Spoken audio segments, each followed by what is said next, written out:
क्रांतिकारी शेतकरी संघटनेकडून प्रदेशाध्यक्ष राजीव कसबे आणि पदाधिकारी यांनी लातूरचे पालकमंत्री श्री शिवेंद्रराजे भोसले यांच्याशी भेट घेऊन नियमित कर्जफेड करणाऱ्या शेतकऱ्यांना 2 लाख रुपये प्रोत्साहन अनुदान देण्यासाठी सरकारकडे पाठपुरावा करावा अशी मागणी केली आहे।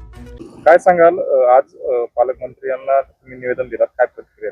लातूरचे पालकमंत्री सन्माननीय शिवेंद्र बाबा राजे भोसले यांनी क्रांतिकारी शेतकरी संघटनेच्या शिष्टमंडळाला नुकतीच वेळ दिली होती आणि त्या अनुषंगाने नियमित कर्जफेड करणारा जो शेतकरी आहे त्या शेतकऱ्यावर प्रचंड अन्याय झालेला आहे आणि तो अन्याय आदरणीय पालकमंत्री महोदयांना आम्ही कानावर घातलेला आहे।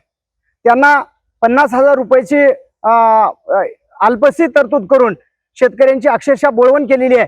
तर अशा शेतकऱ्याला 2 लाख सरसकट देण्यात यावी ही मागणी संपूर्ण राज्यामध्ये रविकांत तुपकरांनी ताणून धरलेली आहे आणि त्याचा पाठपुरावा करण्यासाठी आज 15 ऑगस्टच्या दिवशी या ठिकाणी पालकमंत्री महोदयांना आम्ही भेटलेलो आहे आणि येणाऱ्या काळामध्ये या शेतकऱ्यांना 2 लाख रुपये देण्यासाठी संपूर्ण महाराष्ट्रभर शेतकऱ्याचा जो संताप आहे तो संताप रस्त्यावर आम्ही उतरवणार आहोत आणि येणाऱ्या काळामध्ये तात्काळ या सरकारनं ही 2 लाख रुपये देण्यासाठी तरतूद करावी अशी आग्रही मागणी करणार आहोत। एस मराठी न्यूज साठी तालुका प्रतिनिधी जीवन जाधव, लातूर।